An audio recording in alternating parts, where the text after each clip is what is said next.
You're listening to the Women in Cybersecurity Podcast, where global voices meet to inspire, inform, and ignite change in the world of cyber.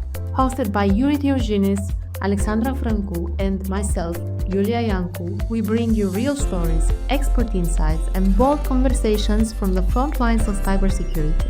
Now let's dive into today's episode. Welcome back to Women in Cybersecurity Podcast.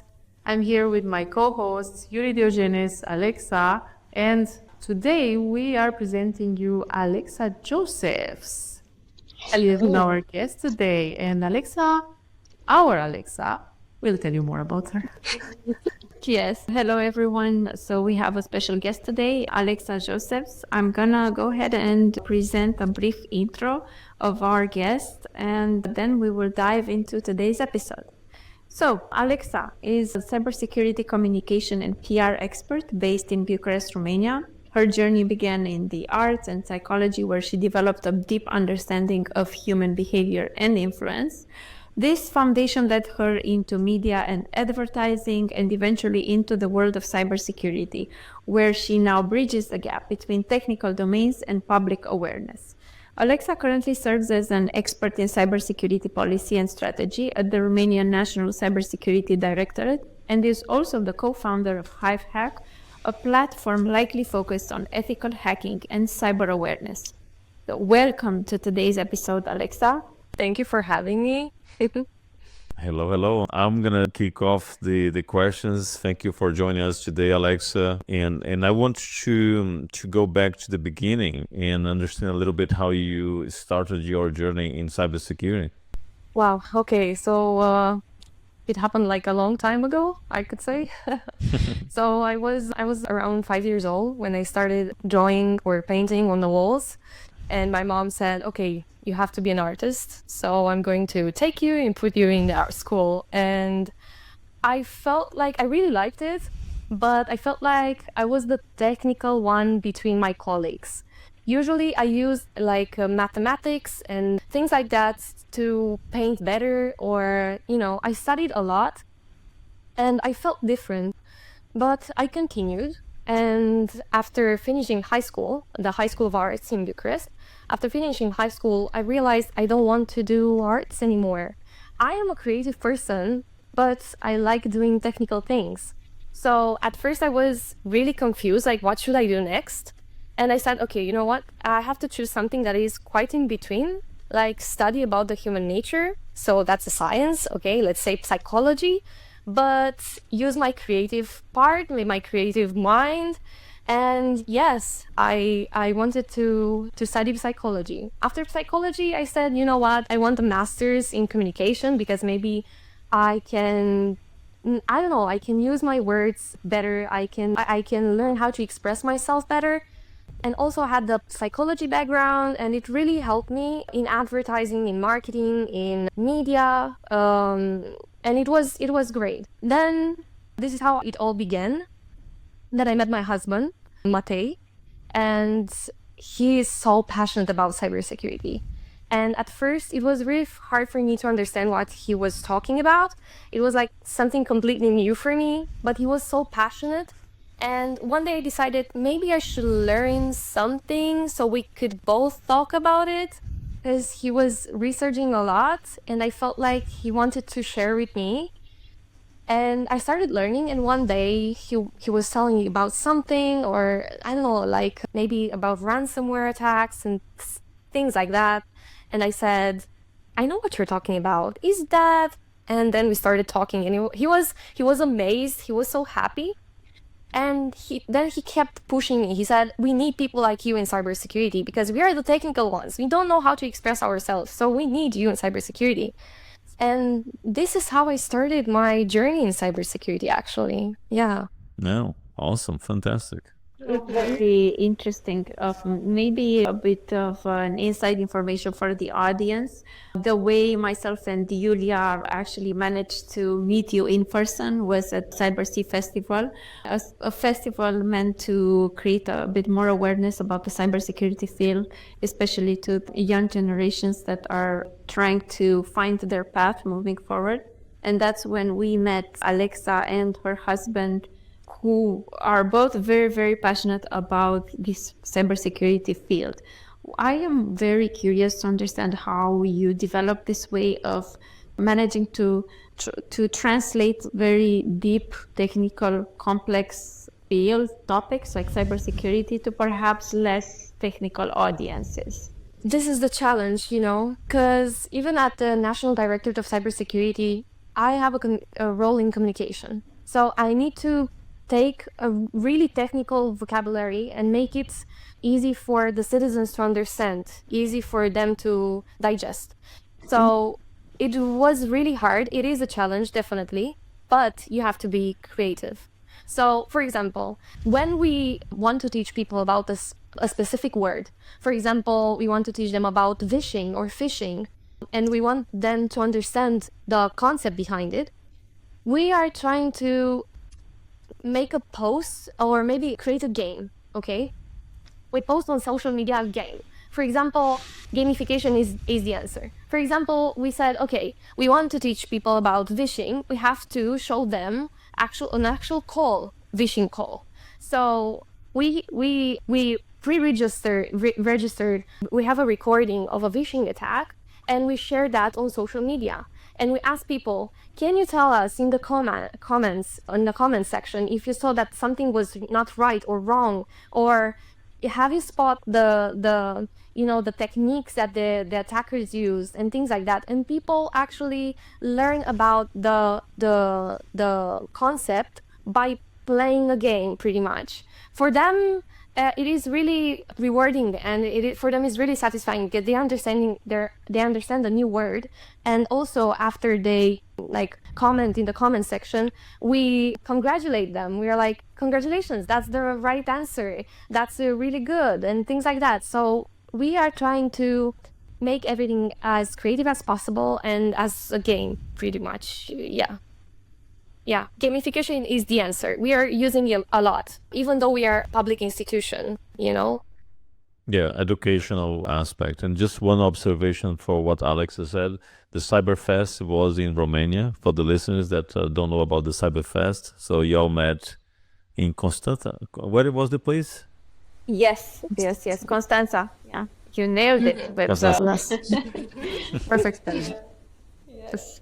Very interesting. And how do you think that your previous psychology background helped you in translating these concepts for the non-technical audiences and for them to have this beautiful outreach that it has today? Okay, so first I had to find, let's say, a subject that I could learn about that has uses psychology, but it is also about cybersecurity.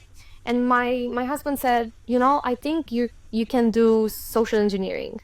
You can be a social engineering expert. You can teach people about the techniques and everything. And I started studying about it. And that's when I realized that they're interconnected. Like, psychology is really important in cybersecurity. And then I said, okay, social engineering, it's one thing, but there are other things. For example, ransomware negotiation, where you have to understand human behaviors, what they want from you, what you have to say. It is actually, in cybersecurity, psychology is really important. So when I realized that, I said, okay, now I have to use my psychology skills, let's say, in cybersecurity in a specific way. For example, when we are creating cybersecurity awareness campaigns and we are targeting a specific group, we know exactly what to do and how to create the content. For example, if it's something for the young people, we know that we have to create short videos. Again, gamification, we have to do it interesting, make it interesting, If it is for the older ones, we have to do it really short, text really short, and some images. So actually, we're using a lot psychology. And in cybersecurity, it's really relevant. Yeah. And because you're saying that, I'm very curious if there are any, because you have a background in psychology, what are the most, in your opinion, the most underestimated psychology tricks that are useful in the cybersecurity field? I think empathy is not a trick though, but empathy is really important. So when, for example, when somebody comes to you and they're panicking, they said, okay, so I've been ransomed and I'm really scared. I don't know what to do next. Can you help me? You have to understand everything about them. You need to ask them questions, but without making them feel questioned somehow, like you're trying to help them, but not make them feel unsafe or make them feel like this is really bad. I don't know. It is really hard, but empathy, I think, is one of the most important things. And I realized that even with the conferences, for example, right now I'm in Las Vegas. I was at DEF CON a few days ago, and people are there. This is a conference specifically for hackers. They feel comfortable, You can see this is the perfect space for them to get to know each other, to speak about their experiences, and it is great because this is empathy, They need to talk with you, they need to talk between each other, so empathy is the answer, in my opinion. We have to use that in cybersecurity. Did you feel any resistance in the beginning transition to this field? I mean, because you seem to be very passionate, you had full support from your husband to start this career, but did you feel any resistance from the field, from jobs, as you were making this transition, or you think it was very smooth transition? It was really hard. And somehow it was smooth as well. Now, hear me out. It sounds really complicated. So it was hard because at first I said, okay, I want to do maybe open source intelligence. Of course, you need psychology as well there and communication. I said, okay, open source intelligence is for me. Not open source intelligence, then intelligence, not intelligence. Okay, then social engineering, not social engineering. So it was really hard for me at first. And I saw that there were like jobs in social engineering. That's not the thing, only technical jobs. So for people like me, it was really hard to apply for a technical job specifically. And at first I said, you know what, I want to study more. Maybe I can apply for a technical role. And I started preparing myself for CompTIA Security Plus certification. And I said, okay, in case I take this exam and I have this certification, maybe I can apply for some jobs. But it does not work like that. But then my husband said, the skills are transferable. So you can still be a communication expert, but in cybersecurity. And at first I felt like I had the imposter syndrome because, I am a female in cybersecurity. I am a communication expert in cybersecurity. So you feel like this is not the right place for you, but actually the community was so welcoming. People were so nice and it helped me a lot. And I learn every day from them and they do as well from me. So somehow it was really hard. If you want to do something technical and you don't have the skills yet, it's really hard to enter the cybersecurity field. But if you already have some skills that the cybersecurity field lacks and people from cyber lack, then do that. Yeah. I have a quick follow-up. I know that Alex and Yulia had a lot of questions, but since you touched on imposter syndrome, and this topic came in our episode 0 when we were talking among us, how did you overcome that syndrome? How did you battle to win? Great question. Actually, I'm here and I still have the imposter syndrome. I think it is normal, but you have to, make yourself like I'm actually working on it. And I have to give myself some time because I'm pretty young. So let's say maybe in 2 years or 5 years from now, if I still have the imposter syndrome, that's a problem with me. But right now I'm trying my best and I'm doing everything I can to make myself feel relevant in the field. And right now, for example, with like my presence at different conferences and as a speaker and in this podcast as well, it makes me feel like I'm not an imposter anymore. So this really helps the community as well because people can relate to my story and they know what to do next. They know that they have to go there and achieve things, just go there and take everything you can. So Yep, I agree. yeah. I'm very curious because this is an interesting field that you found here, yeah? Communication in cybersecurity. Maybe it's somewhere in the middle of technical and non-technical. I want to know, and I'm curious about your day-to-day, how your day-to-day life looks like, or maybe not day-to-day, maybe weekly tasks and things that you do. Tell us more about it. Usually I wake up in the morning around 5 in the morning because I feel like I want to do a lot of stuff. I love life, so I need more time. So I wake up at 5, I go for a walk, then I have my coffee in the morning. Then have another Yuri here in the podcast with us. Yeah. Then I read the news, the cybersecurity news, and then I start my work. Pretty much what I do is I create cybersecurity awareness campaigns.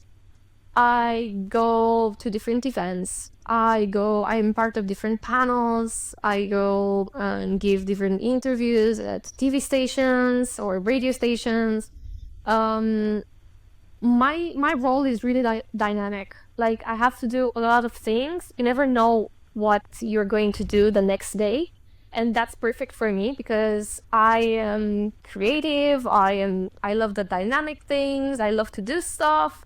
So this role is perfect for me. But usually it goes like this. I do my work in the morning. I read the news. I prepare some things for the second part of the day, and then in the second part of the day I apply what I learned or what I researched in the first part of the day. So pretty much I take my time in the first part of the day to research everything I saw on the internet to see if they're legit, if the information is correct, and then I do my work. But yeah, it's really dynamic. I cannot put my finger on it. It's not, every day is different, Yeah, I have a quick follow-up because you said you are occupying yourself also with awareness and awareness trainings. In my experience, when doing these awareness trainings, there is a very fine line between scaring people and having them understand the value of being more aware and secure and interested in cybersecurity. What's your tricks and your opinion about that?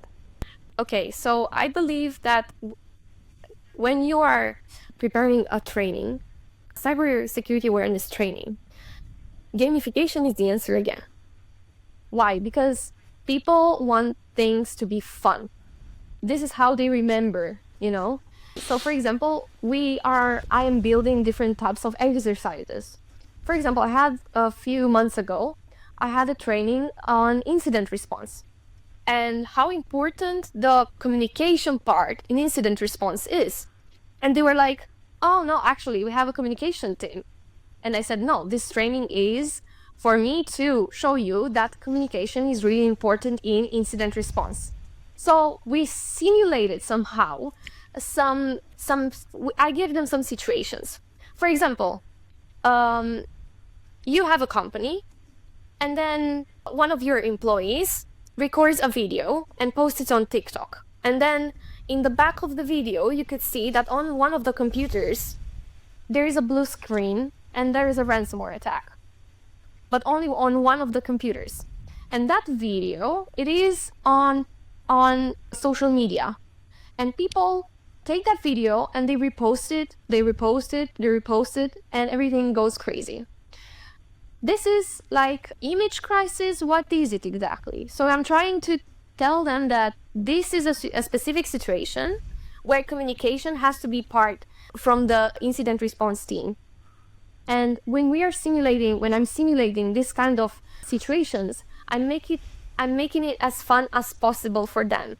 For example, I put them under pressure. I'm like, you have 30 minutes to give me an answer.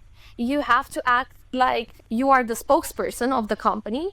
You have to act fast and prepare maybe something to post on social media, or maybe you can talk with the CEO and prepare declaration or whatever. So I'm trying to make things as fun as possible, And exercises, I think, are really, really important.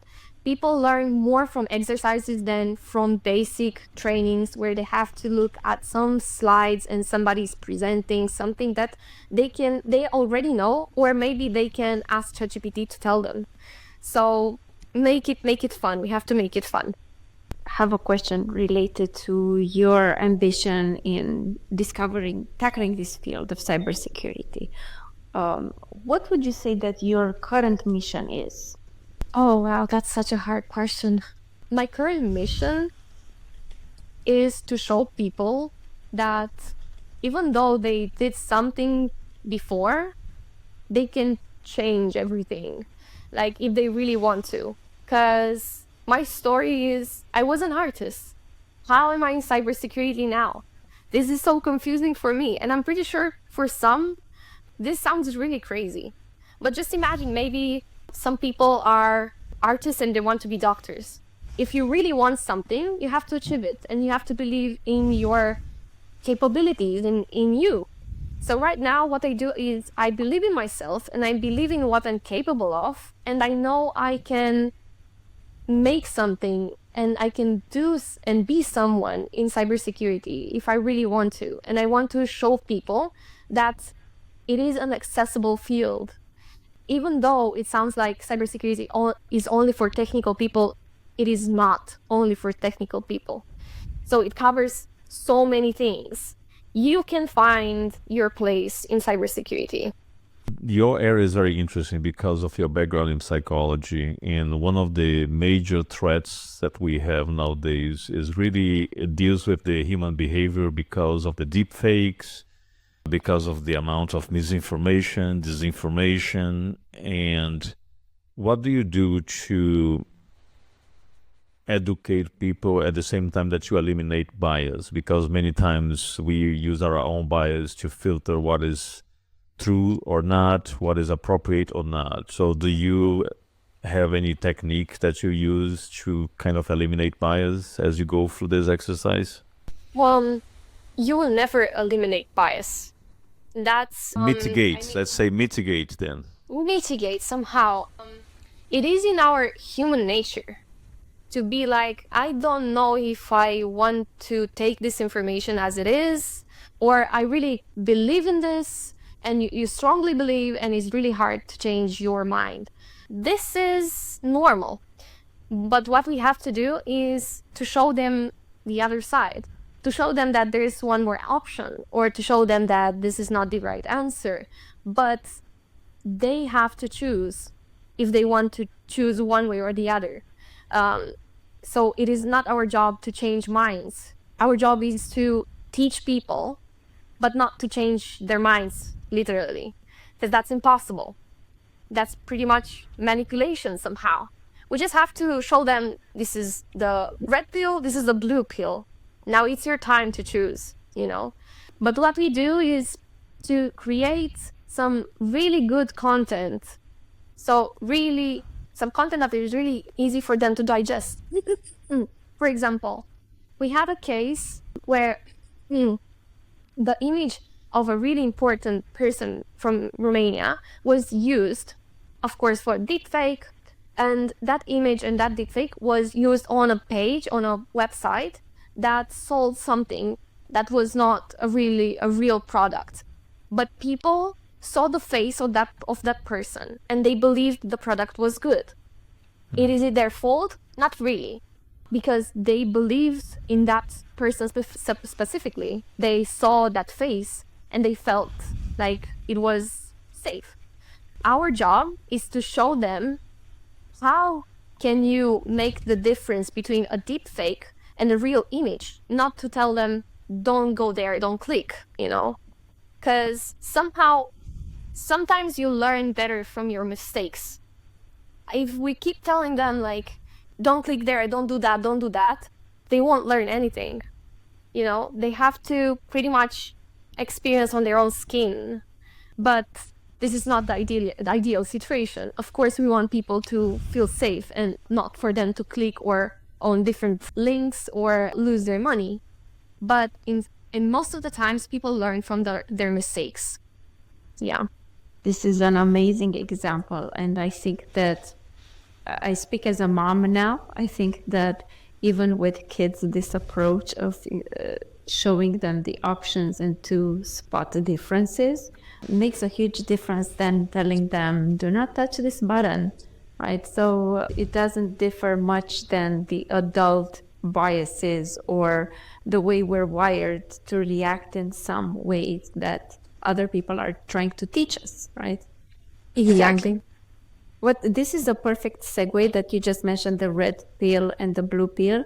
This is the perfect segue into our game, because we have a game that Yulia will now just continue. You brought the hats to the office? Yeah, of course I brought the hats, and we have here, right? Show them closer. Okay. So then, okay. Well, Yes. So we have here questions, and you have to choose which kind of question do you want to be asked. Maybe a more red one, or a more blue one, a more defense related, a more red teaming related, and you can choose. usually I will choose the blue team one, but I want to try the red ones. Okay, then let's see what we have. These are these are written by hand. So here it says, what's the most unexpected vulnerability you have encountered? Oh, that's the perfect seal for Alexa, who I remember when we were at CyberSeas that you just submitted your first vulnerability, right? Yeah, I did. I can answer this question from a technical perspective, or I can from a social perspective. Please do both. We are curious about your opinion on both sides.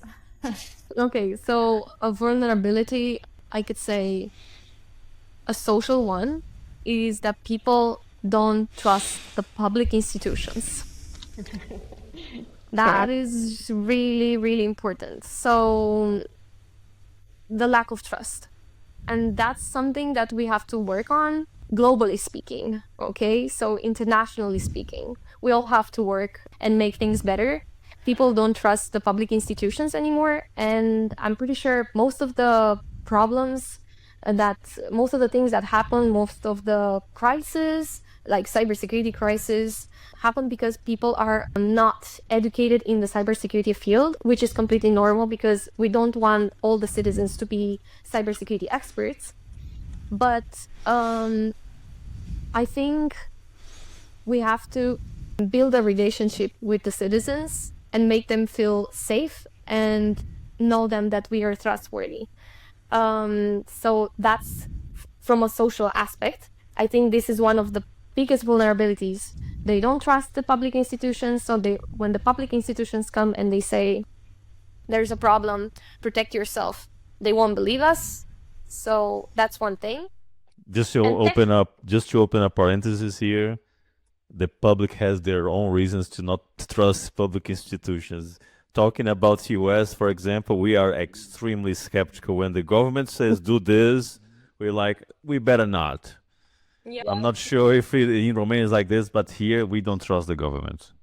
Same. It is like this everywhere. Yeah. It is like this everywhere. And can you repeat the question? You said the most important in my opinion, or? The most unexpected vulnerability. The most unexpected. Okay, this one is the most unexpected from a social side. And technical, let's say, because Alexa said that I just discovered I have my first CVE. So I was in the car with my husband and I wanted to see if I can make injection, like HTML injection, in the field for your name from your profile on the tablet from the car. And I did that and it worked. And it was unexpected, I could say, because I never expected for me to find my first and have my first CV, because I'm not technical, right? But I knew a bit of HTML and I knew about the HTML injection, and now I try it everywhere. So I tried What everywhere. part that when you to It is a pretty old car, I could say, but it doesn't matter. I'm pretty sure some cars, some other cars have the same problem. But you just have to try it, If you see, because my husband kept telling me, if you see there's a vulnerability, try it, research it a little bit, see if there are other objects, other IoT, other devices have the same problems. And I do that a lot now, so. What would you say that would be the most important attributes for someone starting their career in cybersecurity that should absolutely have? Attributes. First, I think discipline. That's really important because people forget about it. Discipline, like if you tell yourself, I'm an artist and I want to start a career in cybersecurity, you need discipline. You need to keep on learning. You need to want to learn new stuff. Wake up every day and learn and learn and learn. I think discipline is really important. Also, be creative. This is also really important because when you learn a lot, you don't want just only to have a highlighter and a book and just read. You have to really try. For me, it was really important. I used Try Hack Me. It was really helpful because I saw in real life how to do things and it was fun for me. And this is Try Hack Me, in my opinion, is really creative because it helps people who want to enter cybersecurity, who want to, enter the cybersecurity field for a technical role and they want to apply for a technical role. Try Hack Me, it is really, really useful. And also, I think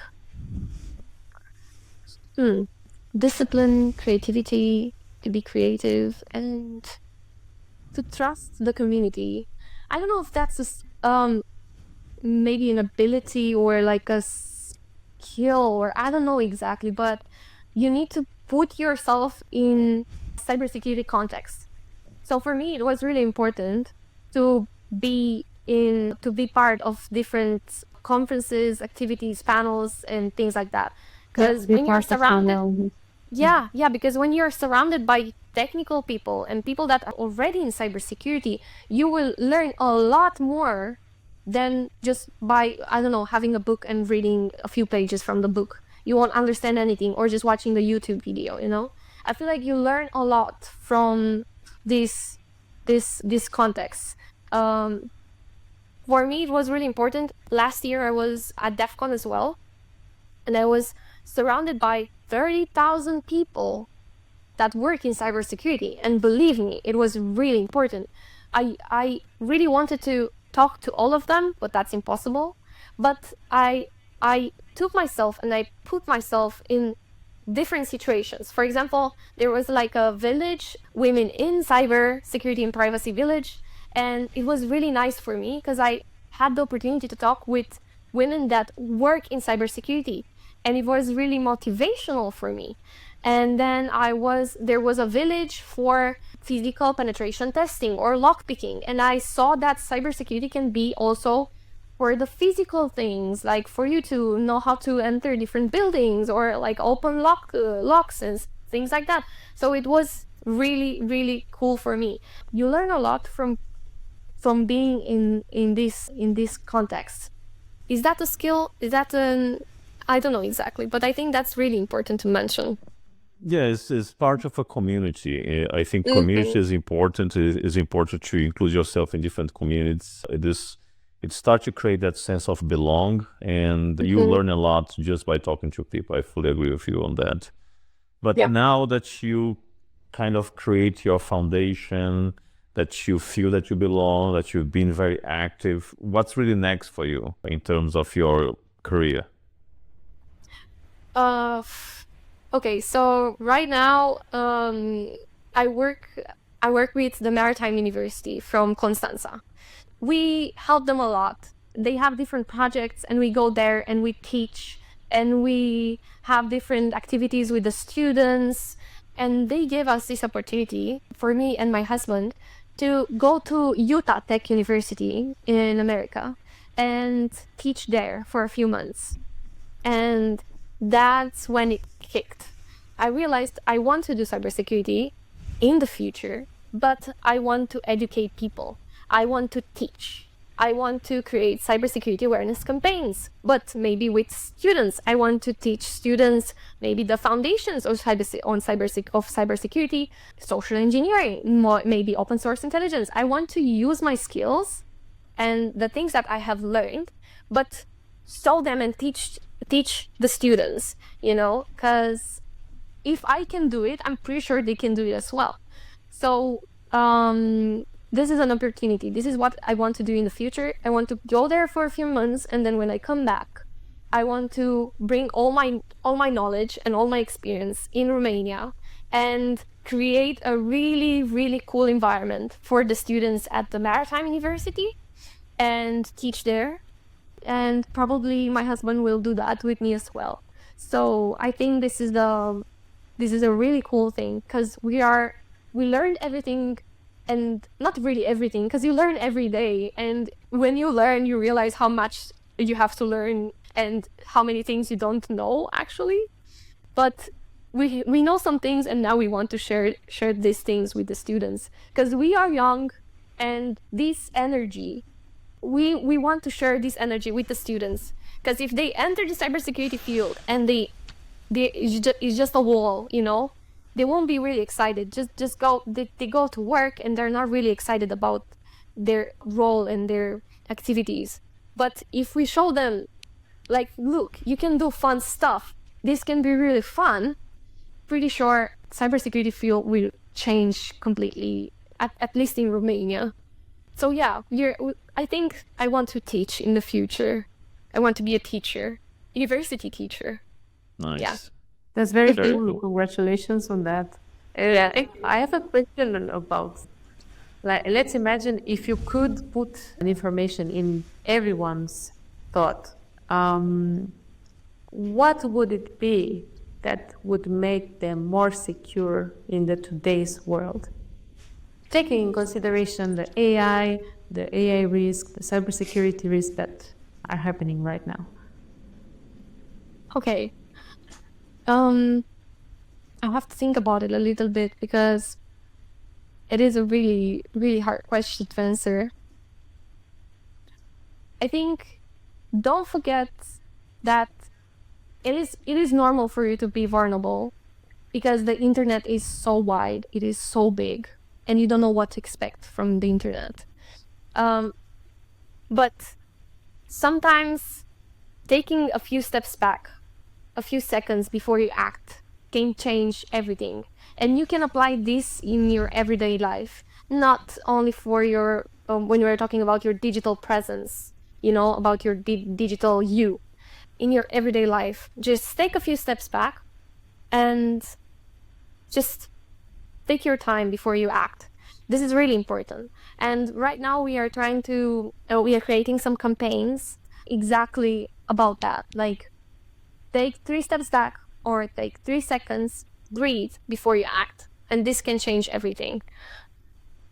That is very insightful and also applicable to anything else. Yeah. I have one last question. If there are any sort of books, courses, or even mentors, personas that you have been inspired by in your cybersecurity journey? I do, but even though some are controversial, okay, I really liked. It is called the art of social engineering, the art of human hacking, pretty much. It is by Christopher Hadnagy, I think is his name, because I never knew how to pronounce his last name. It is a book about the psychology side of cybersecurity, and that was really helpful for me, because we all understand psychology, because we understand our feelings, we know a little bit about how people are and what they think about and what we think about and things like that. So it is really helpful. I think it is a beginner friendly book, definitely. So it is human hacking and the art of social engineering. I'm thinking this too, but I can send you a link if you want. Absolutely. I have one last question before I hand over for us to wrap up.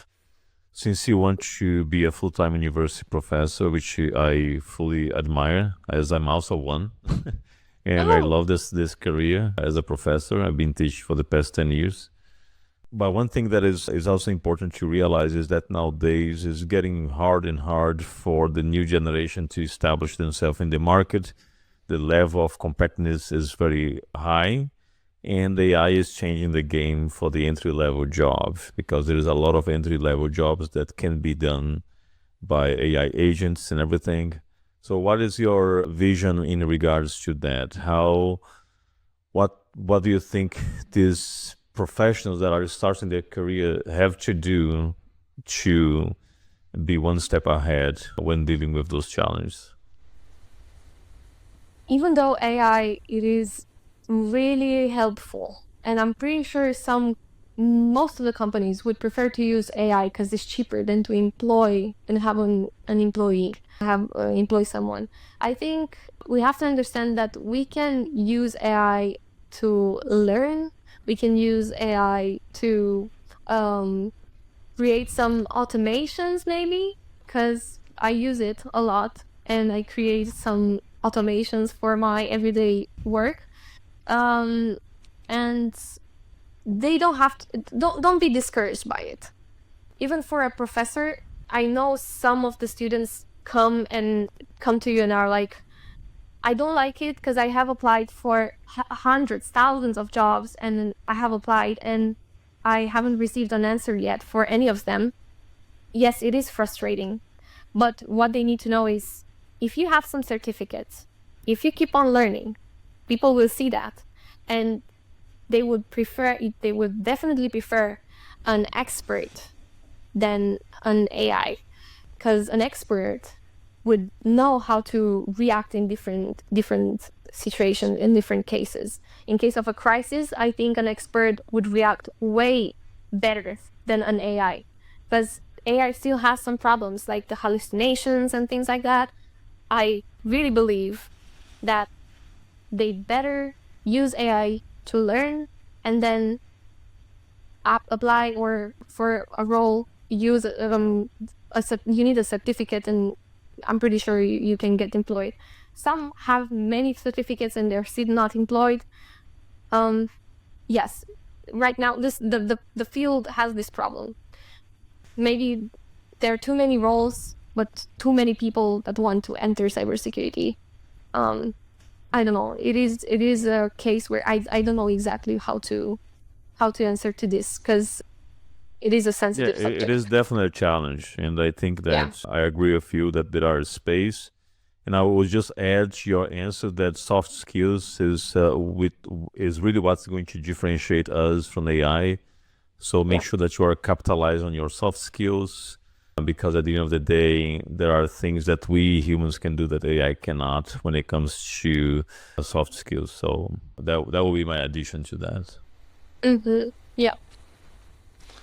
Before we wrap up, I know you are the co-founder of HiveHack, and I want you to tell us a bit more about that. I was impressed about your village that you had at Cybersea, and I want to know, and most probably our public want to know, what inspired this initiative and what's the impact you want to bring to the world? Well, it all started a few years ago, maybe 2 years or so. And my husband said, I think we should start a business together because I need your skills, because I lack those skills. And we created HiveHack. At first we said, we are going to do only technical things with the company. For example, penetration testing and things like that. But then we said, I think we're going to switch for the education part of things, because we saw that there is a bigger problem here. And we prefer to educate people than to offer services. We do that as well. We offer trainings and services, but we want to transform HiveHack into a research center, actually, in the near future. we want to take students and bring them in HiveHack, in the hub, and help them with their projects and their ideas, because some of them are amazing and they have great ideas, and we want to support the youth and the young people that want to enter the cybersecurity field. And yeah, we're doing a lot of things, and we're really happy with the company right now. And probably we are going to come back to you guys when we have the research center done, or maybe we're going to invite you there. Oh, that would be lovely. Nice. So thank you so much for joining us today. And we do appreciate that you were so flexible with your schedule, despite you being an international traveler. And for our audience, thank you for watching us. We keep getting motivated to invite guests that will be uplifting each and one of you listening to us. So it's really a good pleasure to have these conversations. Thank you, and until next time. Thank you all.